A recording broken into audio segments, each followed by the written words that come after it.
Você vê, a bondade é uma virtude bela e divina. Uma que reflete o coração do nosso Criador. E reflete os frutos do Espírito Santo. Em nossas vidas.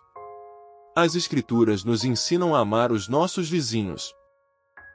Cuidar dos fracos e ser compassivos. Em um mundo que muitas vezes parece frio e escuro.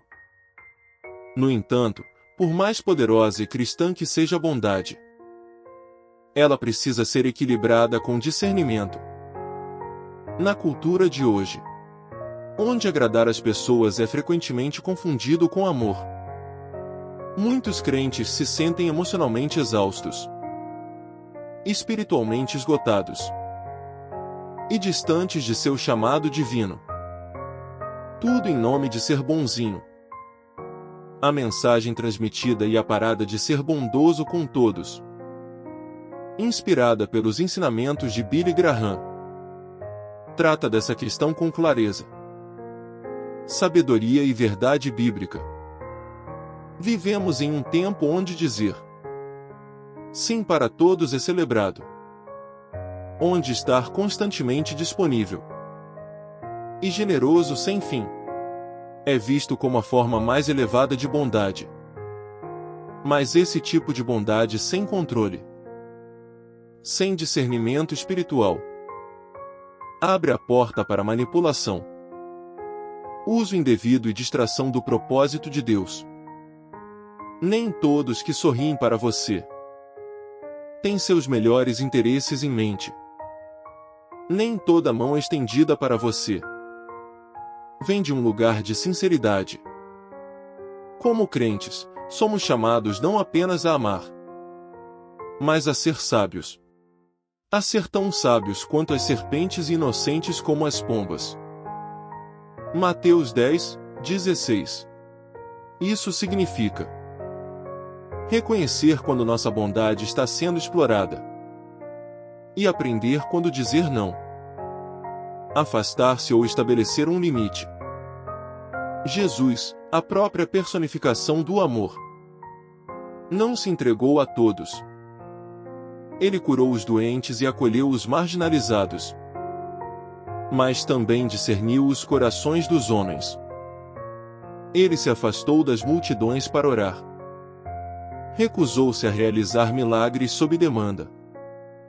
E nunca permitiu que as expectativas dos outros ditassem sua missão. Ele foi bondoso, mas nunca ingênuo. Ele foi compassivo, mas nunca permissivo. Jesus operou com sabedoria divina, dando-nos um exemplo poderoso a seguir. Esta mensagem desafia a mentalidade de que bondade significa ser tudo para todos. Ela expõe os perigos espirituais de agradar as pessoas, revelando como isso lentamente drena a alegria, gera compromisso e leva ao esgotamento espiritual. Deus nunca teve a intenção de que carregássemos todo o fardo, resolvêssemos todos os problemas ou agradássemos a todas as pessoas. Ele nos chamou para segui-lo com ousadia, verdade e sabedoria. Ao aprofundarmos nesta mensagem, somos lembrados de que a verdadeira bondade não é passiva. Ela é ativa, intencional e guiada pelo Espírito. Funciona dentro dos limites da vontade de Deus e é fortalecida pelo discernimento. Amar como Jesus amou significa saber quando se envolver e quando se afastar, quando falar e quando ficar em silêncio, quando dar e quando deixar ir.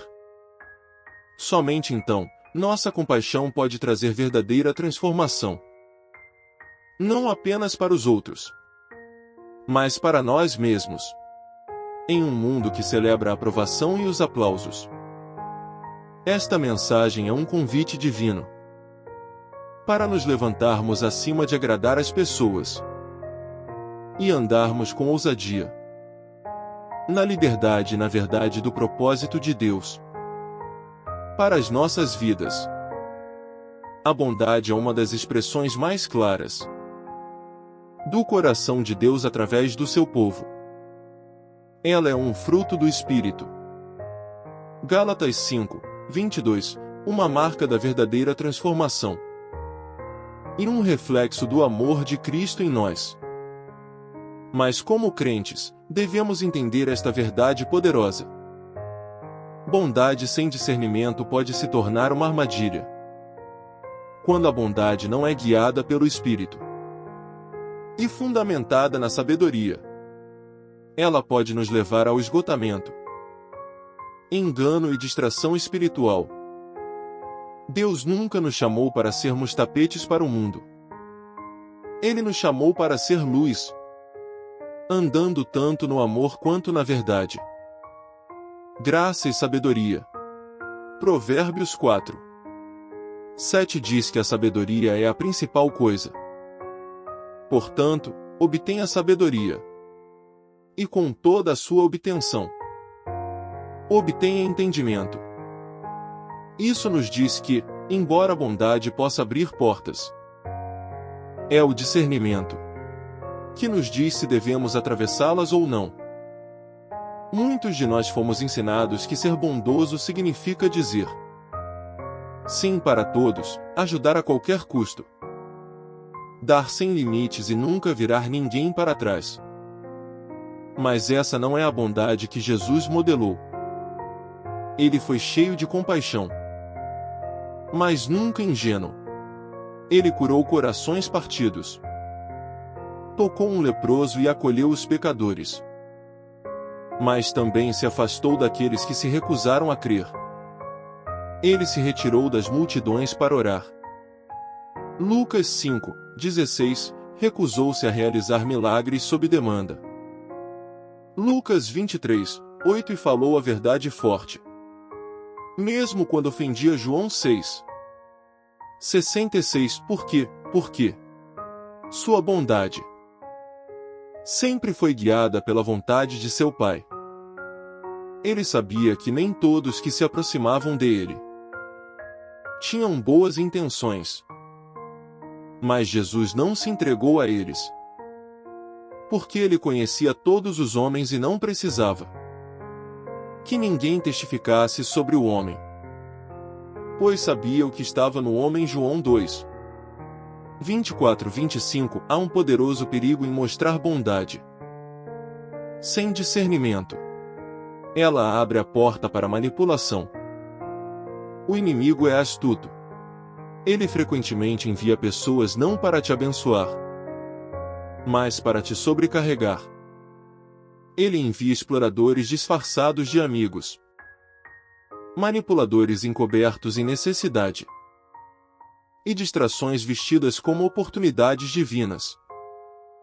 Paulo nos adverte em 2 Timóteo 3, 5 sobre aqueles que têm uma forma de piedade, mas negam o seu poder. Afaste-se dessas pessoas. A bondade nunca deve se tornar uma porta para o abuso ou sabotagem espiritual. Algumas pessoas não querem cura. Elas querem controle. Algumas não querem a verdade.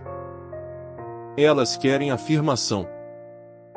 E se não estivermos espiritualmente atentos, nossa compaixão pode ser usada para nos prender em relacionamentos e obrigações que Deus nunca nos designou. É por isso que Provérbios 25, 26 diz: como uma fonte empoçada ou um poço poluído são os justos que cedem ao ímpio. Quando permitimos que nossa bondade sobreponha nossas convicções, nos tornamos ineficazes. Quando dizemos sim, quando Deus diz não, saímos de alinhamento divino. Quando damos por pressão em vez de propósito, corremos o risco de permitir a disfunção, em vez de empoderar a transformação. O discernimento nos permite amar com sabedoria. Ajuda-nos a estabelecer limites divinos, dizer não quando necessário, e reconhecer quando alguém não está buscando Cristo. mas apenas buscando o que pode tirar de nós. Há um tempo para derramar. E há um tempo para recuar. Até Jesus, em toda a sua misericórdia, não correu atrás do jovem rico. Marcos 10, 17, 22, ele ofereceu a verdade e o amor.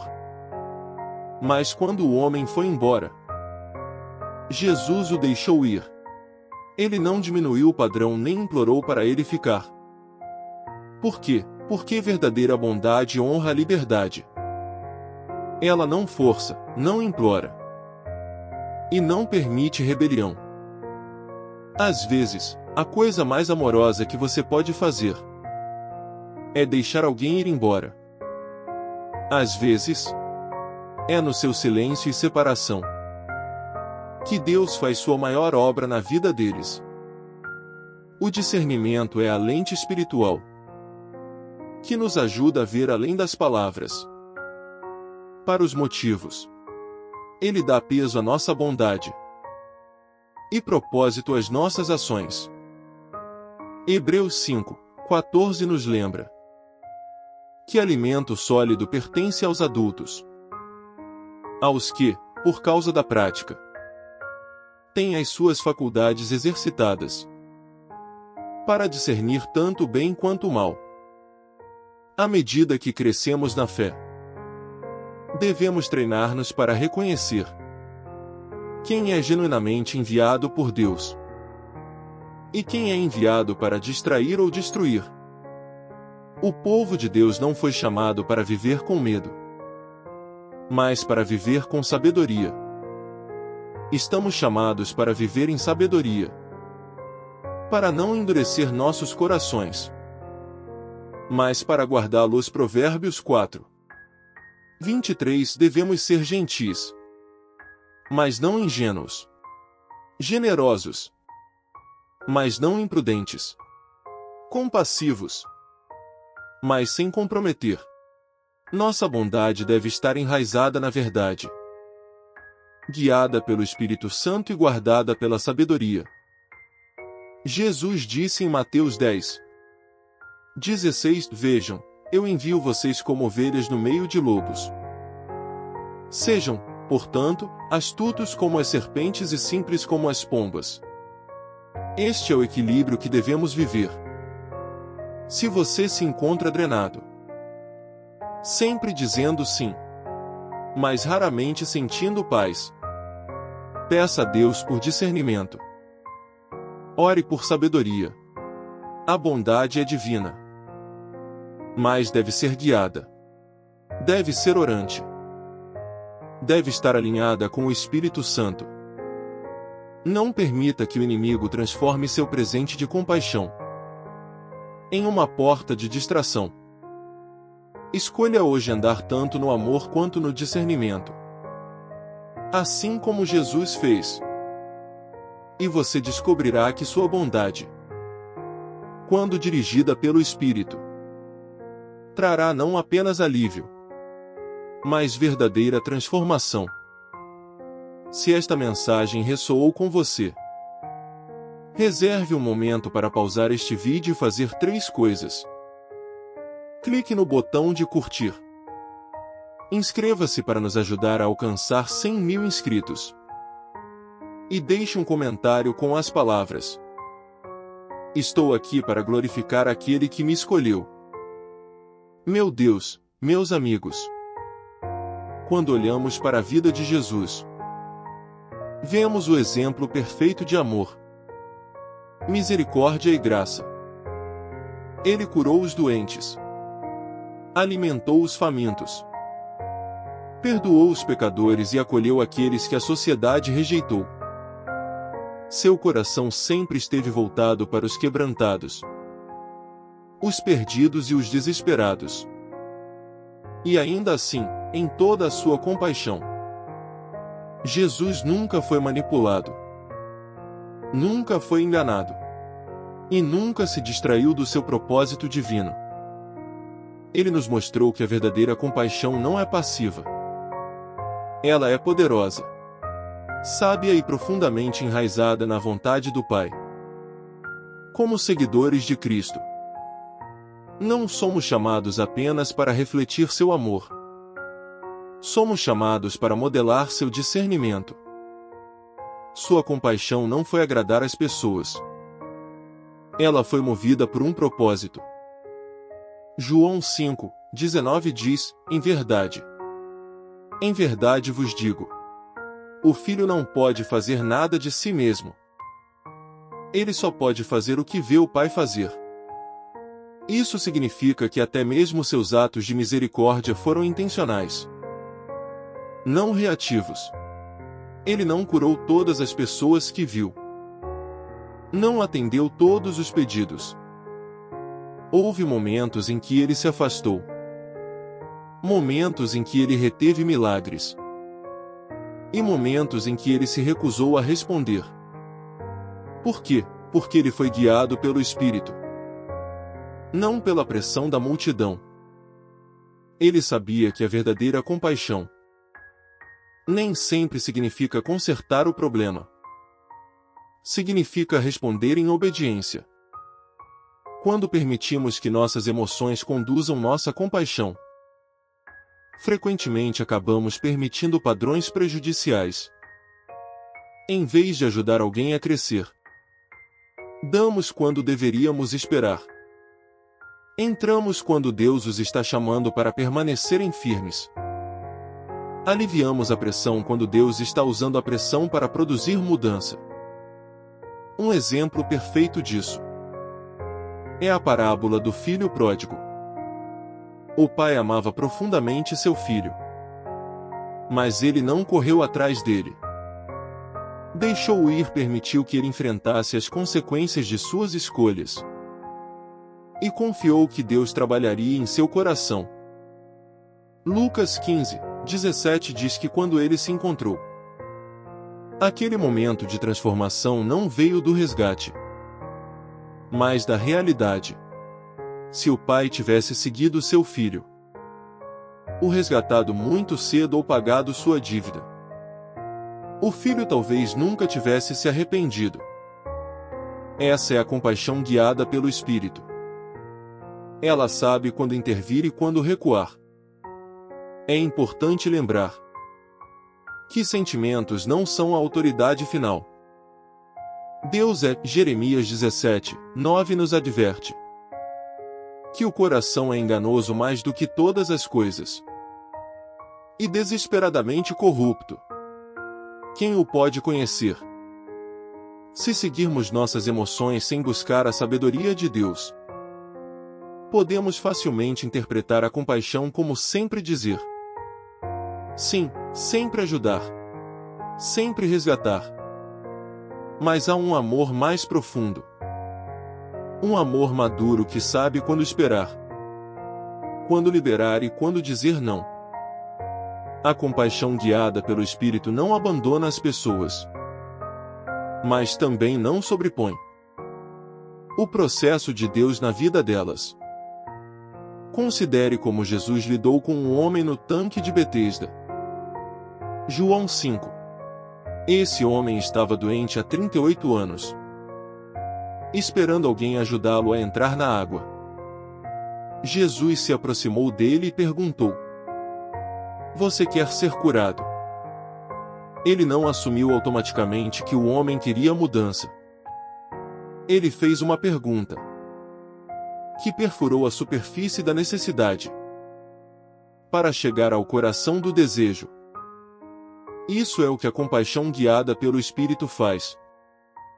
Ela vê além dos sintomas e fala a raiz. Determina se a pessoa quer cura ou apenas alívio, se está pronta para a transformação ou apenas pedindo resgate. E às vezes, a coisa mais bondosa que podemos fazer é esperar até que a pessoa esteja realmente pronta para receber. A compaixão emocional diz: Eu não aguento ver você sofrer. A compaixão guiada pelo Espírito diz: Eu caminharei com você, mas não interferirei no que Deus está fazendo. A compaixão emocional reage A compaixão guiada pelo Espírito responde com fé, sabedoria e discernimento. Gálatas 6, 1-2 nos ensina: Irmãos, se alguém for surpreendido em algum erro, vocês que são espirituais devem restaurá-lo com mansidão, levando as cargas uns dos outros.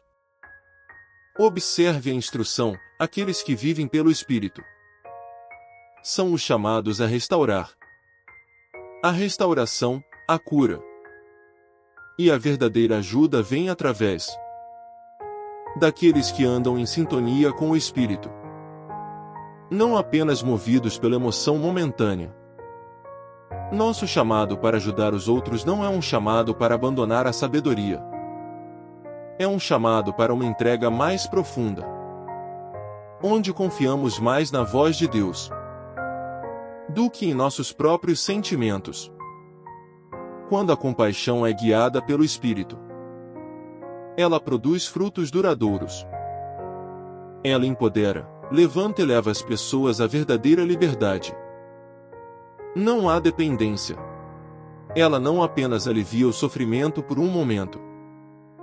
Ela convida as pessoas à transformação por uma vida inteira. Ela reflete o coração de Deus, não apenas a simpatia humana, e nos permite fazer parceria com o que o céu está fazendo na vida de alguém, não apenas com o que parece urgente no momento. Se você ainda está assistindo a este vídeo, você faz parte da família cristã. Por sua causa, me sinto inspirado a compartilhar mais insights e encorajamentos centrados na Bíblia. Obrigado por estar aqui e que Deus te abençoe.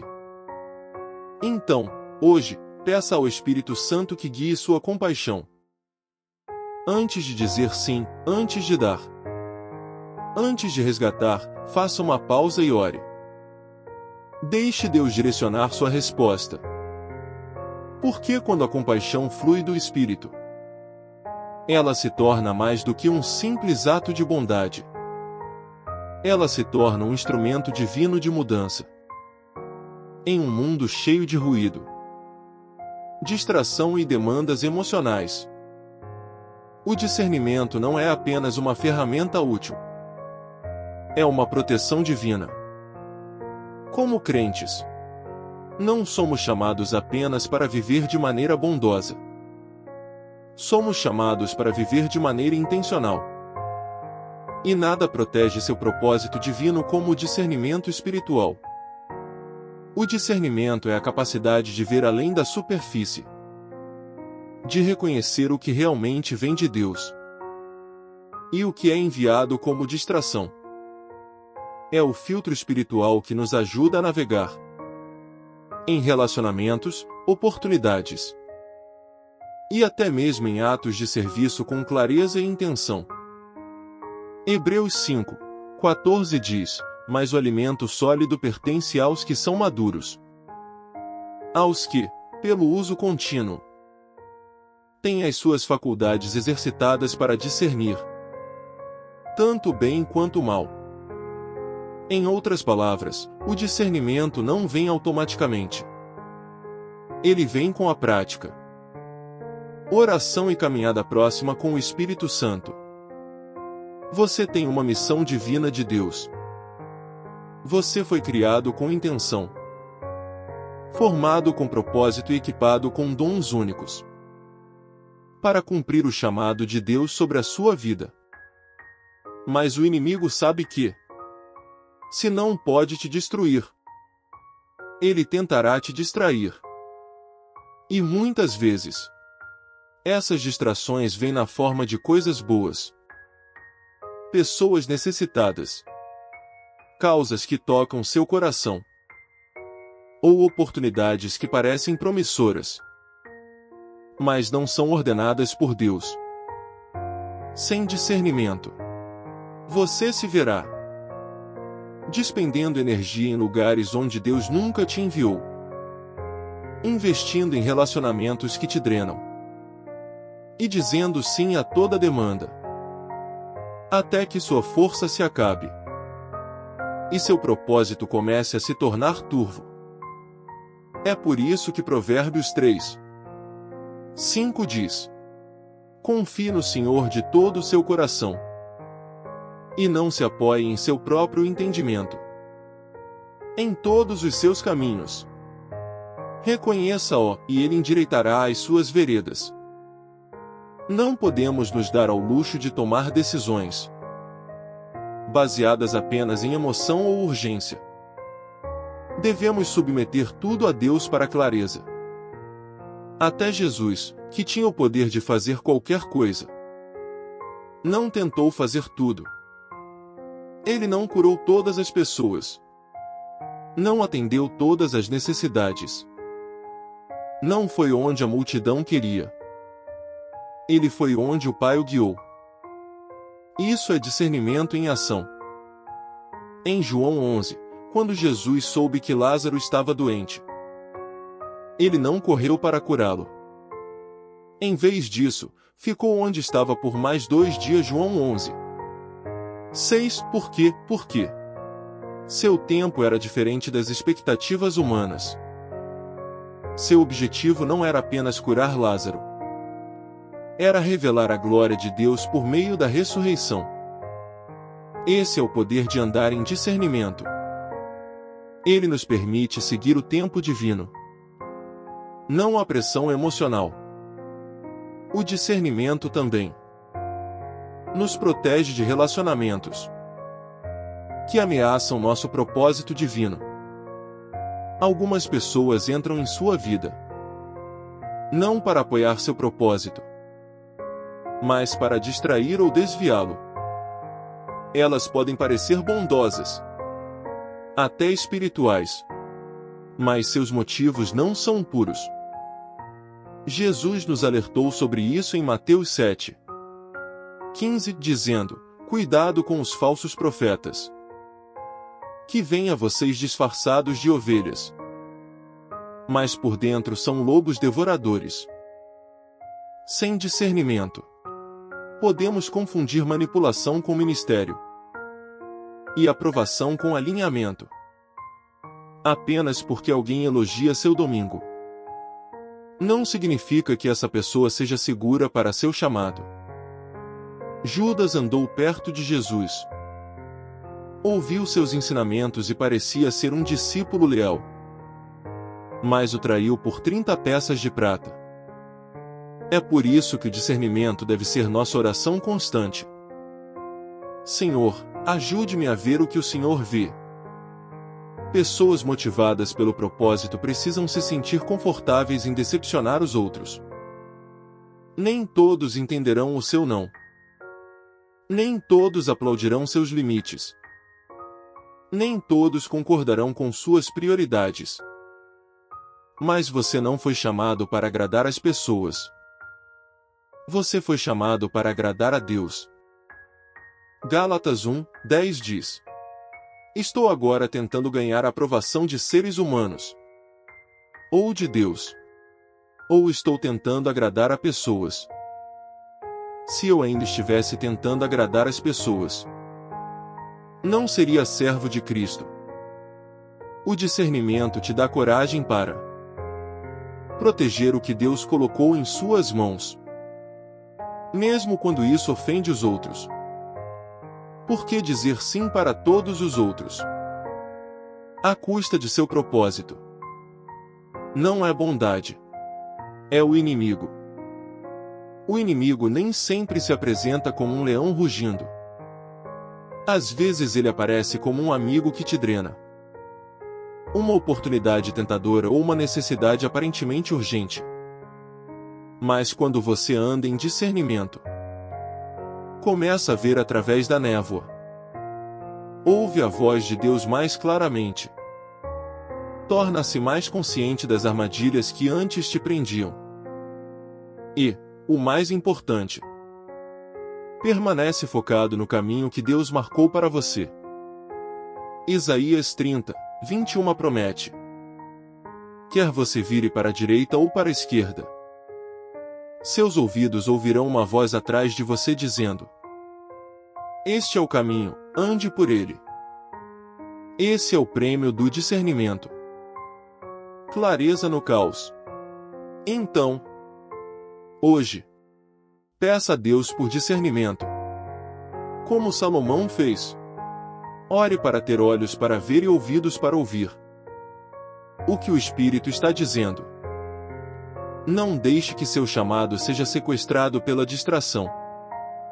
Não sacrifique seu propósito no altar de agradar as pessoas. Proteja a missão que Deus te deu. Andando em discernimento. Deixe o Espírito Santo guiar suas decisões. Direcionar sua compaixão e definir seus limites. Porque quando você anda em discernimento, você anda em poder, paz e propósito. Jesus deu uma instrução profunda aos seus discípulos. Em Mateus 10:16, quando disse: Vejam, eu os envio como ovelhas no meio de lobos. Portanto, sejam sábios como as serpentes, inocentes como as pombas. Em apenas uma frase, ele revelou o equilíbrio divino necessário para andar neste mundo com poder e pureza. Como crentes, não somos chamados para ser ingênuos. Nem somos chamados para ser cínicos. Somos chamados para ser discernentes sem nos tornarmos amargos. Amar sem ficarmos cegos. Fortes na fé e suaves no coração. Andar em sabedoria e inocência. É viver com clareza e compaixão. Ver através da mentira, sem deixar que a escuridão entre em nossa alma. A sabedoria sem inocência pode levar à suspeita e dureza. A inocência sem sabedoria pode levar à manipulação e ao esgotamento. Mas quando os dois andam de mãos dadas, nos tornamos imparáveis no espírito, firmes em nosso propósito e suaves em nossa abordagem. Tiago 3:17 nos dá uma bela imagem da sabedoria celestial.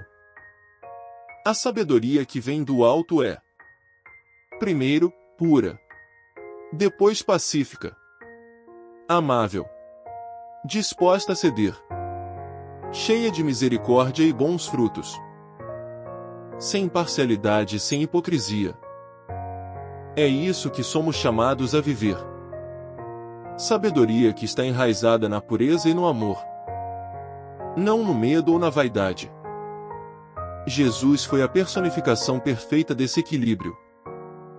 Ele viu através das mentiras, denunciou a hipocrisia e discerniu os corações dos homens.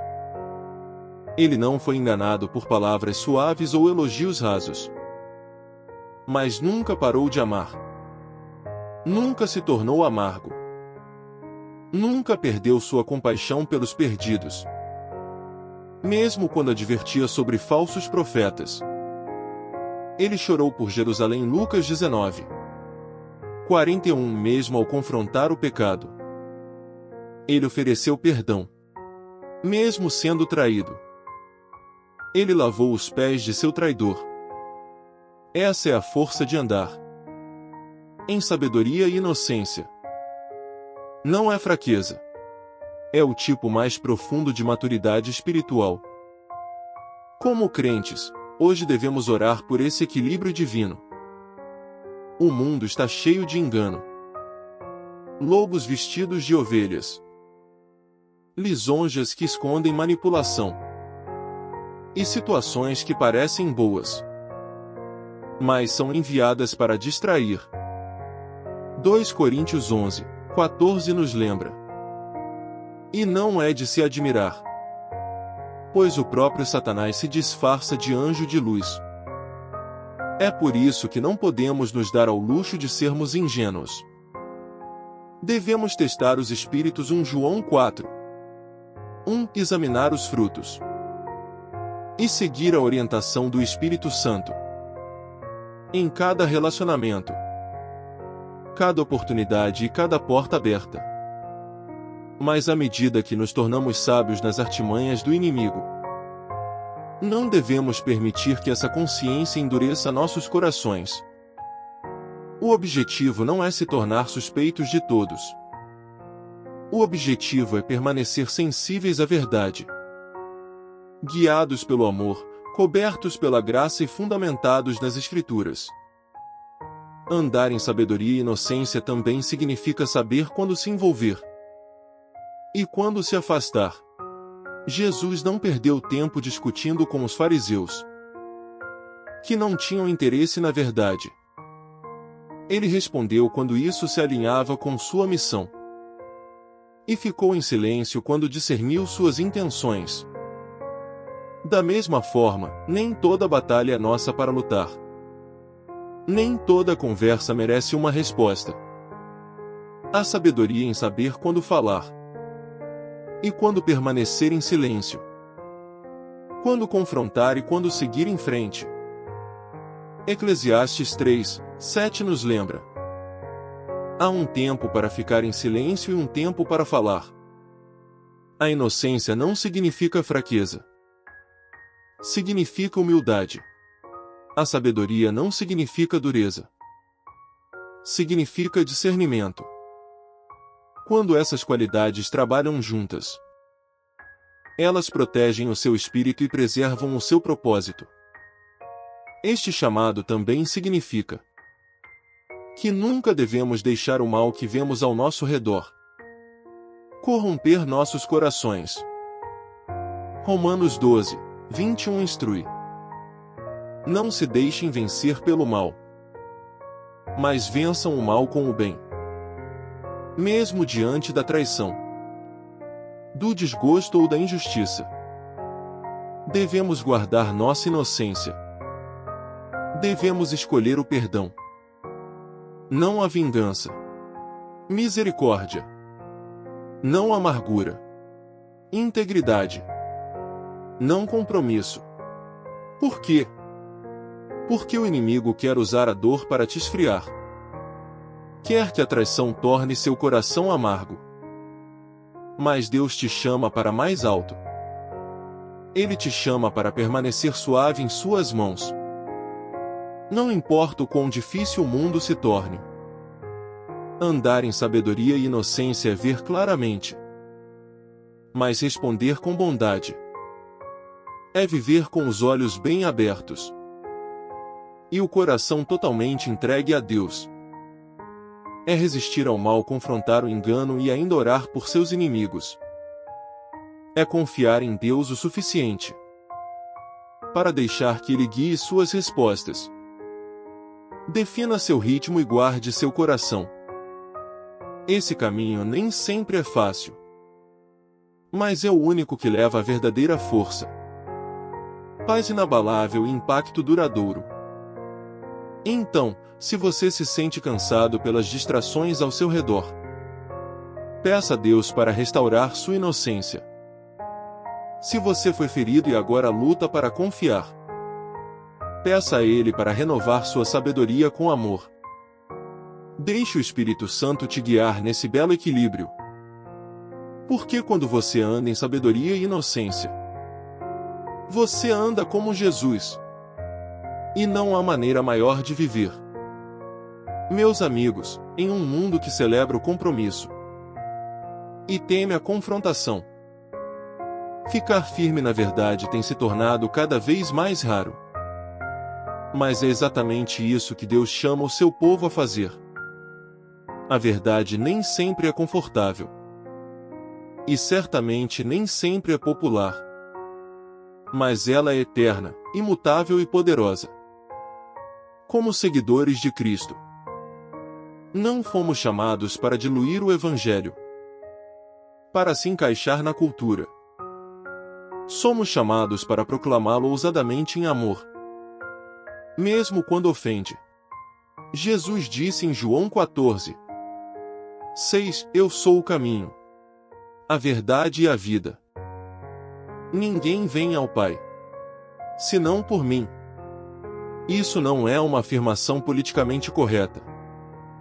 É uma afirmação divina e que custou a ele amigos, seguidores e, finalmente, a sua vida. Devemos entender que a verdade, por sua própria natureza, confronta as mentiras. Ela brilha a luz nas trevas, e a escuridão frequentemente resiste a ela. Mas ainda assim, falamos. Ainda assim, ficamos firmes. Porque o silêncio diante do engano é concordância. Efésios 4:15 nos diz para falar a verdade em amor. O que significa que não falamos para envergonhar ou condenar, mas para chamar as pessoas à liberdade. O verdadeiro amor não esconde a verdade para manter a paz. Ele fala a verdade para salvar uma alma. Todo verdadeiro servo de Deus enfrentou oposição por ficar firme na verdade. Jeremias foi lançado em um poço. João Batista foi decapitado. Paulo foi preso e Jesus foi crucificado. Mas nenhum deles se comprometeu, porque sabiam que agradar a Deus é maior do que agradar aos homens. Gálatas 1:10 pergunta: estou agora tentando ganhar a aprovação dos seres humanos, ou de Deus? Ou estou tentando agradar as pessoas? Se eu ainda estivesse tentando agradar as pessoas, não seria servo de Cristo. Aprovar os outros frequentemente se disfarça como compaixão, mas é uma versão falsa do amor. O verdadeiro amor não evita a verdade. Não se esconde no silêncio. Não permite padrões prejudiciais. O verdadeiro amor, o amor de Deus, é honesto, corajoso e inabalável. Jesus nunca tentou agradar a todos. De fato, muitos se afastaram dele, porque sua verdade era muito forte, seu padrão muito alto e sua missão muito clara. Quando as multidões o ouviram dizer em João 6:53, se vocês não comerem a carne do Filho do Homem e beberem seu sangue, vocês não terão vida em vocês. Eles ficaram ofendidos e muitos partiram. Mas Jesus não mudou sua mensagem para mantê-los por perto. Ele os deixou ir. Isso é o que a bondade bíblica faz. Ela fica na verdade, mesmo quando custa a popularidade. Ela mantém a linha, mesmo quando os outros não entendem. Ela ama profundamente, mas nunca compromete a justiça. Ela fala com graça, mas se recusa a diluir o evangelho. Agradar as pessoas te torna um escravo das opiniões, mas o amor de Deus te liberta para andar em obediência ousada. Gálatas 5:1 nos lembra: foi para a liberdade que Cristo nos libertou. Permaneçam firmes, e não se deixem submeter novamente a um jugo de escravidão. E agradar as pessoas é um dos jugos mais pesados que existem. Outro perigo de agradar as pessoas é que leva ao compromisso e ressentimento. Quando você constantemente diz sim por culpa ou pressão, você eventualmente começa a perder de vista suas próprias convicções. O que você antes defendia com firmeza começa a parecer negociável. O que você antes evitava, você começa a tolerar. E lentamente, você dobra seus valores. Não porque parou de amar a Deus, mas porque começou a temer mais as pessoas do que a voz de Deus. Eventualmente, você se encontrará esgotado, amargo e distante. Não porque falhou em amar, mas porque falhou em andar no amor guiado por Deus. E o pior de tudo é que você pode começar a ressentir as próprias pessoas que você tentou agradar tanto. É por isso que a Bíblia nos diz em Colossenses 3:23, em tudo o que fizerem, trabalhem de coração, como para o Senhor, e não para os homens, sabendo que do Senhor receberão a recompensa da herança. Vocês estão servindo ao Senhor Cristo. Sua bondade deve ser para Ele.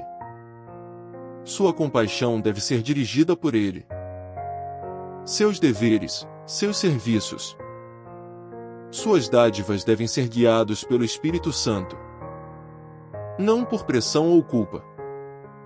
Jesus nunca nos chamou para viver para os aplausos das pessoas.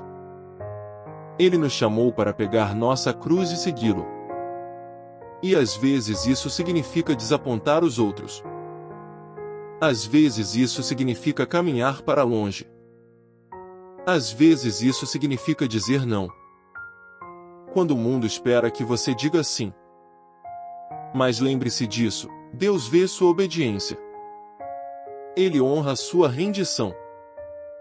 E quando você escolhe agradá-lo acima de tudo, você encontrará uma paz que este mundo nunca poderia dar.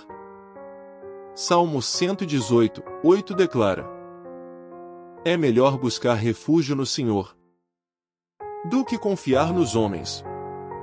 Então, se você foi pego no ciclo de agradar as pessoas, levante o coração, você não está sozinho. E Deus está chamando você para fora desse ciclo hoje.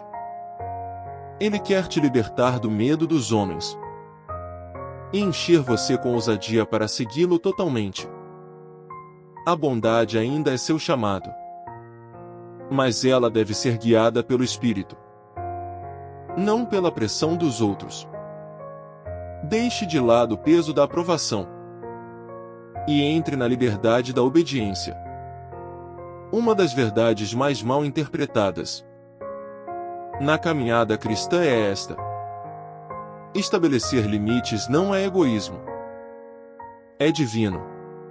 Frequentemente associamos a piedade ao estar constantemente disponível, dando sem fim e nunca recusando ninguém. Mas a vida de Jesus conta uma história diferente. Embora ele fosse a personificação perfeita de amor e misericórdia, Jesus estabeleceu limites claros e intencionais. Ele entendeu sua missão, honrou seu tempo com o Pai, e não permitiu que os outros o manipulassem ou o distraíssem do propósito para o qual ele foi enviado. E se Jesus, o Filho de Deus, precisou estabelecer limites, nós também precisamos. Limites não são muros para manter as pessoas afastadas. Eles são portões para proteger o que Deus confiou a você. Provérbios 4, 23 diz: acima de tudo, guarde o seu coração, pois dele depende toda a sua vida. Guardar o coração significa ser seletivo sobre o que você permite entrar. Quais vozes você ouve? Quais relacionamentos você cultiva? E a quais demandas você responde? Sem limites, seu coração se torna vulnerável ao cansaço espiritual, à manipulação emocional e à distração do propósito divino. Limites não são sinais de um amor fraco. São expressões de um amor sábio. Jesus estabeleceu limites com as pessoas constantemente.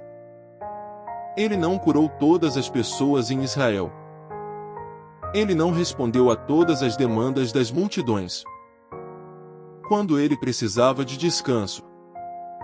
Ele se retirou, mesmo quando as pessoas ainda tinham necessidades.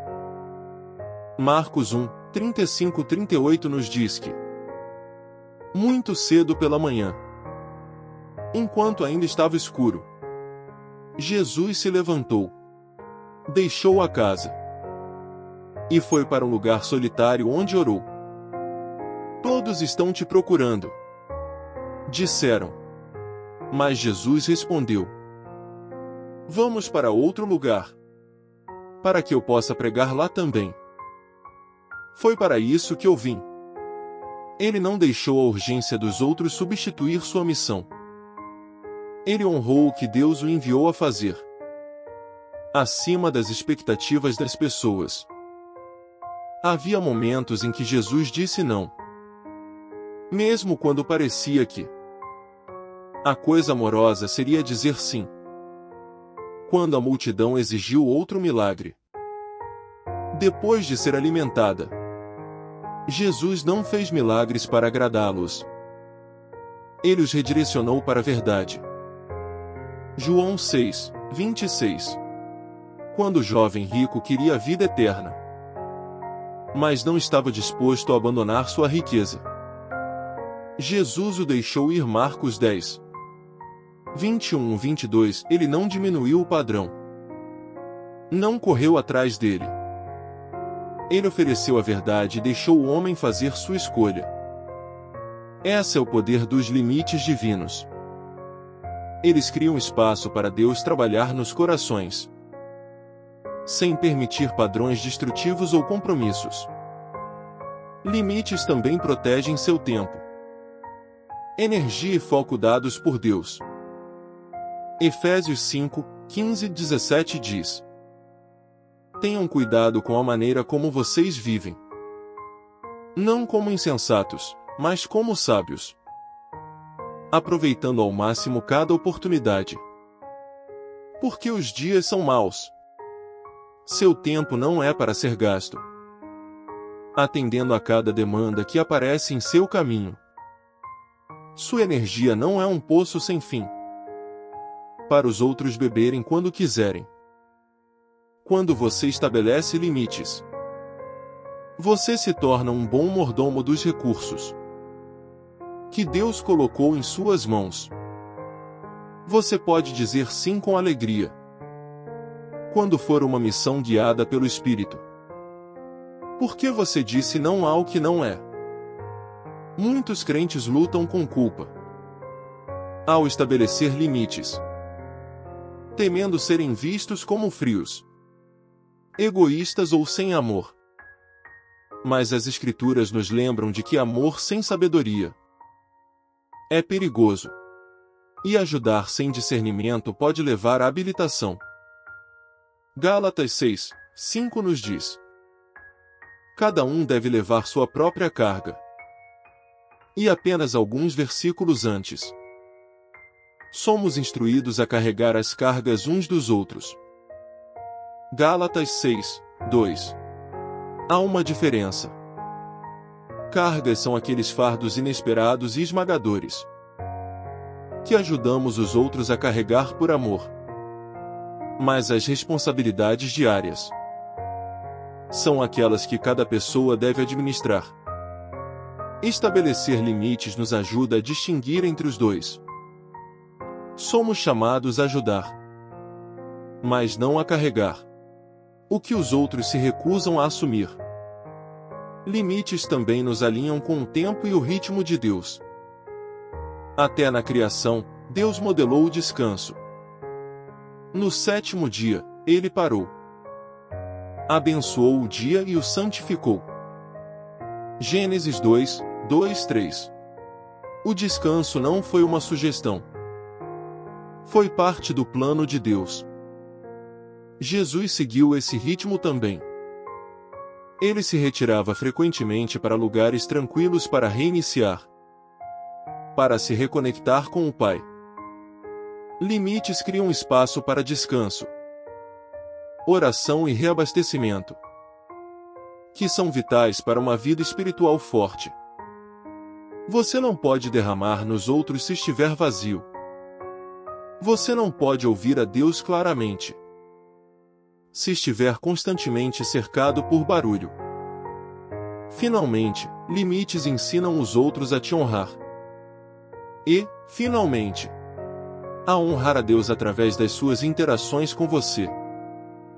Quando você permite que as pessoas constantemente te drenem, te desrespeitem ou ultrapassem limites prejudiciais, você comunica que seu chamado dado por Deus não vale a pena ser protegido. Mas quando você diz não com amor, não desta vez eu preciso orar sobre isso primeiro. Ou, não posso continuar este relacionamento da maneira atual. Você está honrando tanto a Deus quanto a si mesmo. Você está criando espaço para crescimento, cura e transformação. Não apenas para você, mas também para os que estão ao seu redor. Então, hoje, deixe de lado a culpa. Deixe de lado a pressão. Você não precisa ser tudo para todos. Você só precisa ser obediente àquele que te chamou. Estabeleça limites e faça isso sem desculpas. Não por amargura, mas por amor. Não por medo, mas por fé. Porque limites, quando guiados pelo Espírito, não são egoístas, eles são sagrados. A compaixão é uma das expressões mais poderosas do coração de Deus. Ela é a emoção que moveu Jesus a curar os doentes, alimentar os famintos e ressuscitar os mortos. Mas o que muitos crentes não percebem é que a verdadeira compaixão não é apenas uma reação emocional. É uma resposta guiada pelo Espírito. Quando a compaixão é guiada apenas pelas emoções, ela pode se tornar instável, impulsiva e facilmente manipulada. Mas quando é guiada pelo Espírito Santo, ela carrega sabedoria, propósito e o tempo divino. Romanos 8:14 nos lembra: pois todos os que são guiados pelo Espírito de Deus são filhos de Deus. Isso inclui a maneira como amamos, como damos e como estendemos compaixão. Nossas emoções podem nos puxar em uma direção, mas é o Espírito quem nos mostra o que realmente é necessário e o que trará a verdadeira transformação. Jesus foi movido pela compaixão.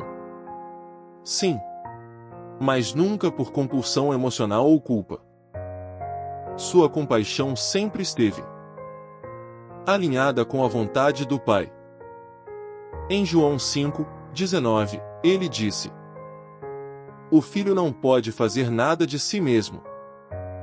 Ele só pode fazer o que vê o Pai fazendo. Isso significa que até seus atos de misericórdia foram intencionais, não reativos. Ele não curou todas as pessoas que viu. Ele não respondeu a todos os pedidos. Houve momentos em que ele se afastou. Momentos em que ele reteve milagres. E momentos em que ele se recusou a responder. Por quê? Porque ele foi guiado pelo Espírito, não pela pressão da multidão. Ele sabia que a verdadeira compaixão nem sempre significa consertar o problema. Significa responder em obediência. Quando permitimos que nossas emoções conduzam nossa compaixão, frequentemente acabamos permitindo padrões prejudiciais. Em vez de ajudar alguém a crescer, damos quando deveríamos esperar. Entramos quando Deus os está chamando para permanecerem firmes. Aliviamos a pressão quando Deus está usando a pressão para produzir mudança. Um exemplo perfeito disso é a parábola do filho pródigo. O pai amava profundamente seu filho, mas ele não correu atrás dele.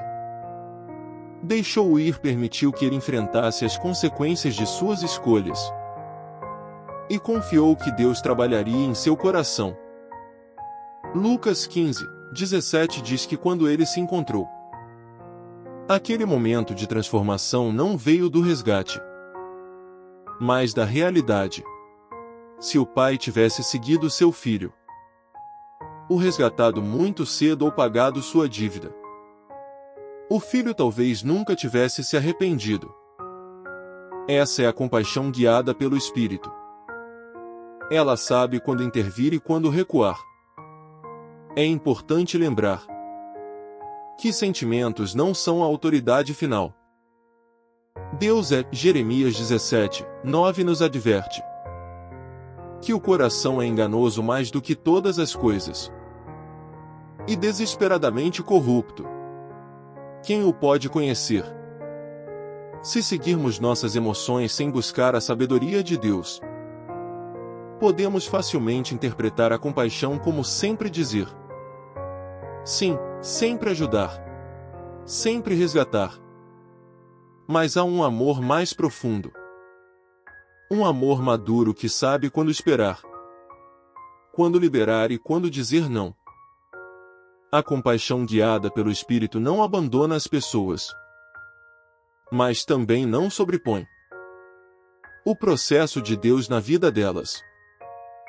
Considere como Jesus lidou com um homem no tanque de Betesda. João 5. Esse homem estava doente há 38 anos, esperando alguém ajudá-lo a entrar na água. Jesus se aproximou dele e perguntou: Você quer ser curado? Ele não assumiu automaticamente que o homem queria mudança. Ele fez uma pergunta que perfurou a superfície da necessidade para chegar ao coração do desejo. Isso é o que a compaixão guiada pelo Espírito faz. Ela vê além dos sintomas e fala a raiz. Determina se a pessoa quer cura ou apenas alívio, se está pronta para a transformação ou apenas pedindo resgate. E às vezes, a coisa mais bondosa que podemos fazer é esperar até que a pessoa esteja realmente pronta para receber. A compaixão emocional diz: Eu não aguento ver você sofrer. A compaixão guiada pelo Espírito diz: Eu caminharei com você, mas não interferirei no que Deus está fazendo. A compaixão emocional reage. A compaixão guiada pelo Espírito responde com fé, sabedoria e discernimento. Gálatas 6, 1-2 nos ensina: Irmãos, se alguém for surpreendido em algum erro, vocês que são espirituais devem restaurá-lo com mansidão, levando as cargas uns dos outros. Observe a instrução: aqueles que vivem pelo Espírito são os chamados a restaurar.